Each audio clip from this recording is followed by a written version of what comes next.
The first time I realized my parents weren't coming, the ceremony had already started. Rows of folding chairs under a white canopy, names echoing off the microphone, the smell of wet grass and sunscreen. My name was somewhere between two clusters of applause that didn't belong to me. I kept looking toward the back, the way people look for confirmation that the story they told themselves might still be true. It wasn't. The seat I'd saved was empty. Not just empty, untouched. The program I'd placed there, perfectly folded, hadn't even been moved. The sunlight hit it like a spotlight.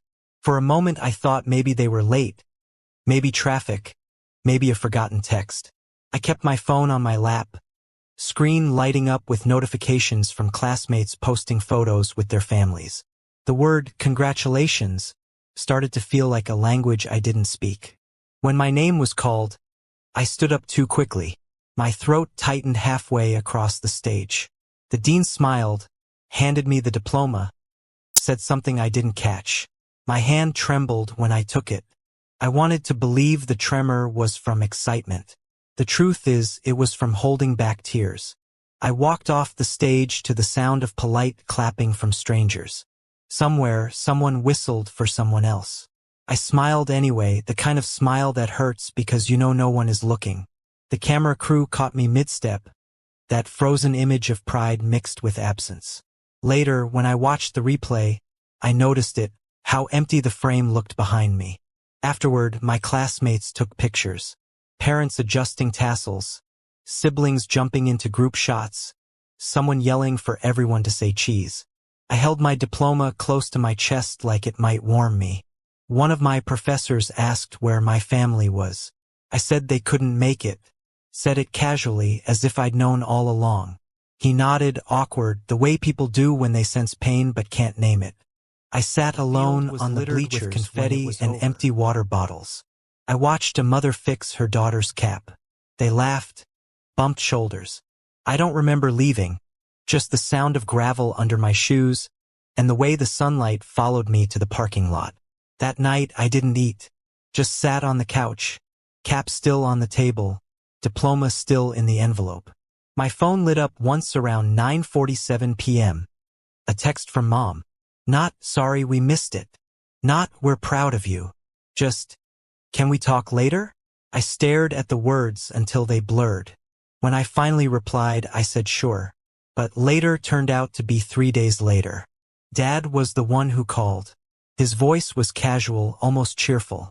He asked how graduation went, said they watched the live stream for a few minutes but had to leave for an errand. Then he said, like it was an afterthought, that they needed to borrow some money. 2,6 cents. He said it like it was nothing, like he was asking for a cup of sugar. I asked why. He said something about bills, about timing, about how I'd been doing so well lately and they just needed a little help. I didn't answer right away. There was this silence, thick and uneven. I could hear him breathing, could hear Mom in the background asking if I'd said yes yet. I said no, not because I didn't have it, but because something in me broke that day on the field. Something that had been stretched thin for years. He went quiet. Then, sharp as a blade, he said he didn't raise me to be selfish. Said after everything they'd done for me, I couldn't even lend them a few thousand. I reminded him I'd paid for my last semester alone, that I'd worked nights and skipped meals and sold half my textbooks. He didn't care. The call ended with him saying we'd talk later. Later came faster than I expected. The next afternoon, a message from Mom. You'll regret treating your family like strangers. It was followed by another. I remember sitting there staring at those messages, feeling that familiar knot in my chest. The one that used to form whenever I heard their car in the driveway when I was a kid. The anticipation, the fear of what version of them would walk through the door. For most of my life, I thought if I just achieved enough, they'd see me. Every report card, every award, every tiny accomplishment was a note I slid under a locked door, hoping they'd read it and finally open up. But the door never moved. Graduation was supposed to be different. I wanted them to see me not as their child who owed them, but as someone who'd earned something on his own. Instead, they disappeared, then came back only to ask for more. That week, I couldn't focus at work. I'd check my phone constantly, reread their texts, wonder if maybe I was overreacting. That's what they'd always said. That I was too sensitive, too dramatic. Maybe I should have just said yes. But then I remembered standing on that field, scanning the crowd for faces that weren't there. I decided no was the right answer. On Friday, I got home late. There was an envelope under my door. My name written in my mother's handwriting. Inside was a printed message, 2 lines. "We know what you did. We're contacting the police." I read it 3 times before I understood what it meant. My first thought was confusion, then fear, then, unexpectedly, calm. I sat down, the letter trembling in my hand, and thought about every argument, every manipulation, every time they'd used guilt as currency. It made a kind of sense. If they couldn't control me with love or obligation, they'd try fear. The next morning, I went to the police station myself, walked up to the desk, showed them the letter, explained what was happening. The officer looked at me with this expression that was somewhere between pity and disbelief. He asked if I'd taken anything from them, if I owed them money. I nodded. No, I said. Took some notes. Nothing. Said he'd make a report in case anything escalated. Then he told me to stay calm, that sometimes family disputes get messy. Messy. That was the word he used. I walked home under the same sun that had burned through my graduation gown a week earlier. But it didn't feel the same. It felt colder somehow, even though the light was just as bright. That night, I made a decision. I gathered every document I had, emails, receipts, messages, years of evidence, times they'd taken money and promised to pay it back, screenshots of conversations where they'd threatened to cut me off if I didn't comply, bank transfers that told stories my memory had tried to forget. For the first time, I wasn't just reacting. I was documenting. I didn't know then that the real confrontation was still coming. All I knew was that silence had a new sound. It wasn't fear anymore. It was space. Space to think. Space to breathe. Space to decide who I wanted to be without their approval hanging over me like a price tag. 3 nights later, there was a knock at the door. When I opened it, 2 police officers stood there.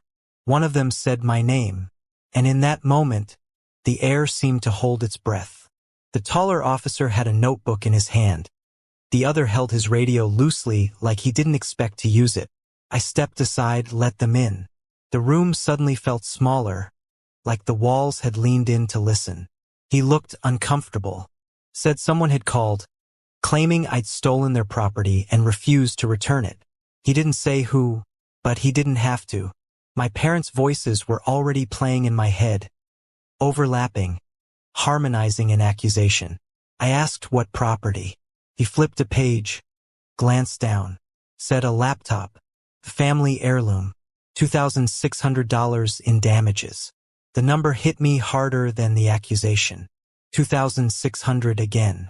The exact amount, not because it was funny, but because it was so predictable it hurt.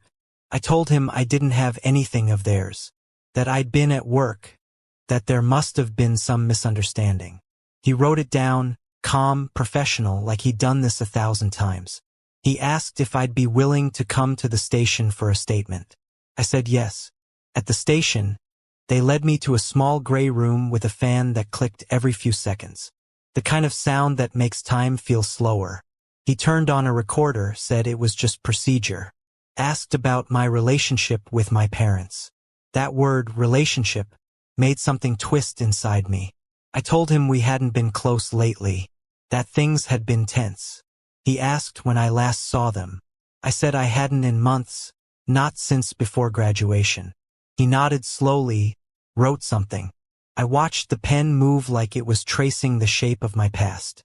He asked if I thought they'd file a false report. I said I didn't want to believe that. He looked at me then, really looked. Said sometimes people do strange things when they feel like they're losing control.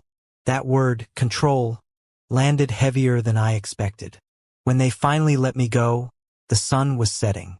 I stood outside the station, air cooling against my face, the sky bruised purple. The city noises felt distant, muted. For the first time, I realized this was no longer just about money. It was about punishment. They couldn't stand the idea that I'd stopped playing the role they'd written for me. That night, I couldn't sleep. I kept replaying everything. The ceremony, the text, the envelope, the knock. The sound of my father's voice when he'd said I was selfish. The way my mother always said, family means helping each other, when what she meant was you owe us. I opened my laptop, went through old messages, found threads of conversations stretching back years. Times they called me while I was still in college, said it would teach me responsibility. I'd paid every time just to keep peace. Peace was expensive. I started saving everything into folders. Named them plainly calls, transfers, messages, proof. It wasn't about revenge. It was about remembering. Around 2 a.m., I got an email notification. The subject line, request for verification. It was from a small law office I didn't recognize, asking if I could confirm my employment status and address for an ongoing civil matter. My chest tightened. I knew then they'd gone further. The next morning, I called the office. A woman answered, polite voice, said they'd been contacted by my parents regarding a potential claim for repayment. I asked repayment for what? She hesitated, then said, they've claimed you owe them $2,600 for items provided during your education. Items provided. Like love had a receipt. I thanked her, hung up, and sat there for a long time staring at the wall. The silence in my apartment had weight now, but it wasn't suffocating. It was steady. That's when I decided to fight. Not with anger, but with documentation. I emailed back every screenshot, every transfer proving the opposite. Attached the graduation receipts showing I'd paid every expense myself. Sent a copy of the police report I'd filed earlier that week. Ended with one line, this is my formal response. I owe them nothing. Then I hit send. After that, I expected chaos. Angry calls, threats, maybe even another visit. But what came instead was silence. Days passed. No texts. No letters. No knocks. At first, the quiet felt unnatural. Like the eye of a storm. I found myself listening for the vibration of my phone. The sound of their voices bleeding through the speaker. But it never came. Instead, something unexpected started to happen. I began to breathe while making coffee. The simple act of standing still, no background noise of guilt or fear. The steam curled upward, and for a second I thought about how many years I'd lived on edge, waiting for their next demand, their next manipulation dressed as love. For the first time, silence didn't mean absence. It meant freedom. Still, there were moments I felt hollow. A kind of grief that didn't have a name. Grieving people who were still alive. Grieving the version of myself who'd believed their love was conditional. I kept going to work. Paid rent. Ate alone but peacefully. I didn't tell anyone at first. Didn't know how to explain that my parents had called the police on me for saying no. People assume family conflict has two sides. That truth sits neatly in the middle. But this wasn't about misunderstanding. It was about control. A week later, I got a letter from the police department. Case closed. No charges. They determined there was insufficient evidence of any crime. I folded the paper carefully, placed it in a folder labeled closure. I should have felt relieved, but what I felt was something softer. Tired gratitude. That weekend, I drove out to the old neighborhood. Parked near the corner store where Dad used to buy cigarettes. The house looked the same. Peeling paint, curtains drawn. I didn't get out, just watched from a distance, engine running. The front yard was overgrown. The wind moved through the leaves, and for a second it sounded like applause. I didn't cry. I just sat there, hands on the steering wheel, realizing how far I'd come from that boy who waited on a bleacher for faces that never appeared. Before driving off, I whispered something to no one. Maybe it was goodbye. Maybe it was a promise. The next day, Mom texted.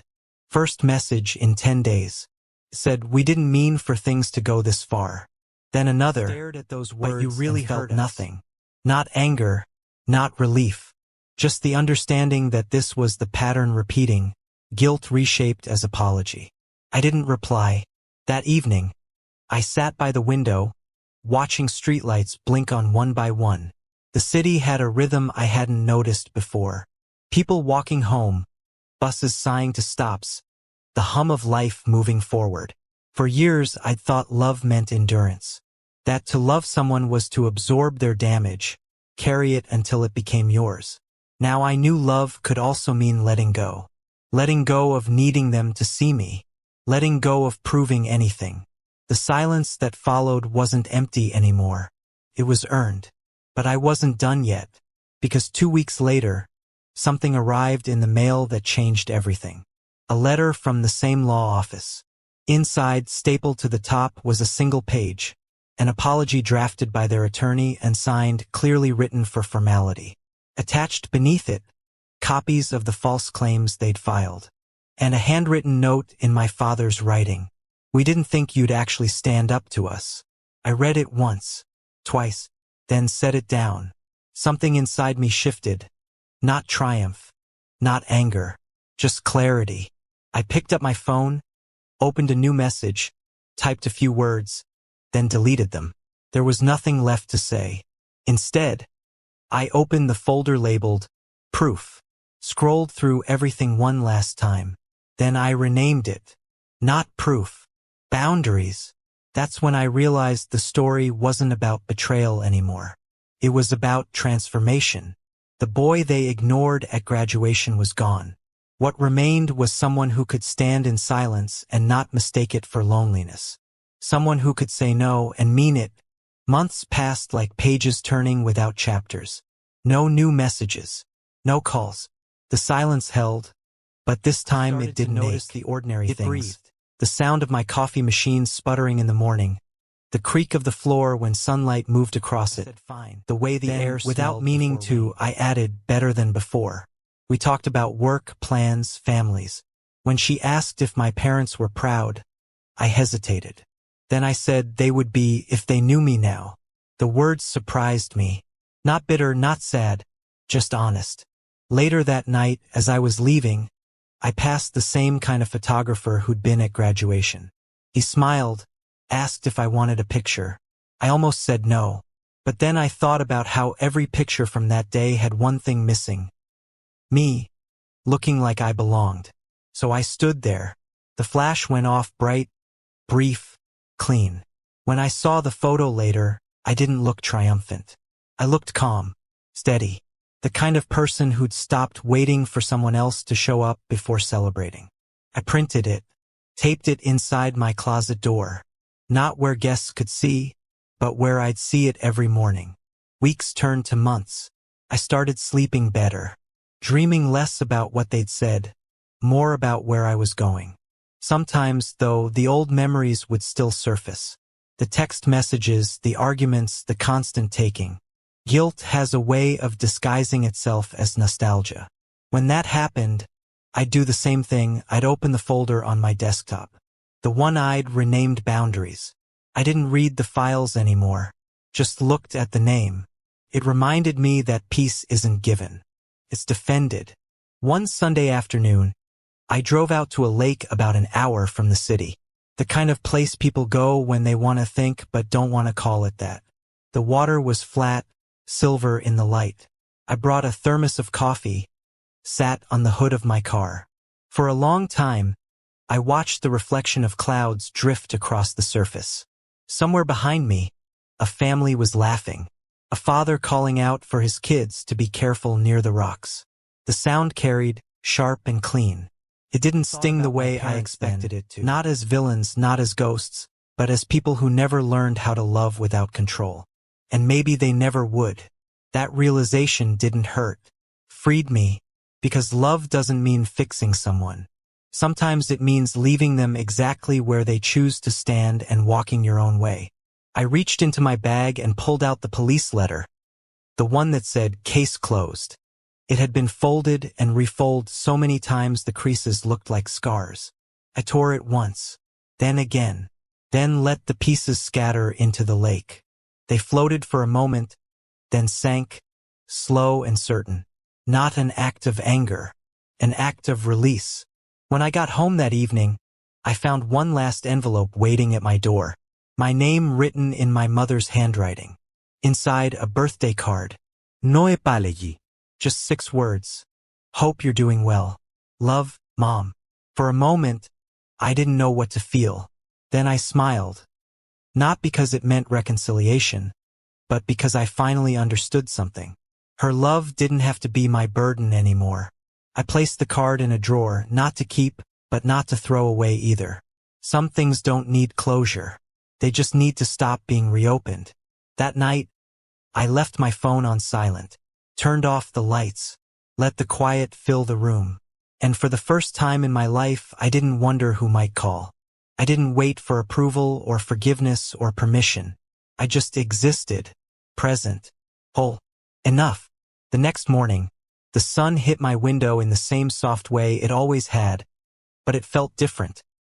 Like it was touching a world I'd finally chosen to live in. I made coffee, sat down, opened my journal, wrote one final line. They taught me silence as punishment. I turned it into peace. Then I closed the notebook and went on with my day.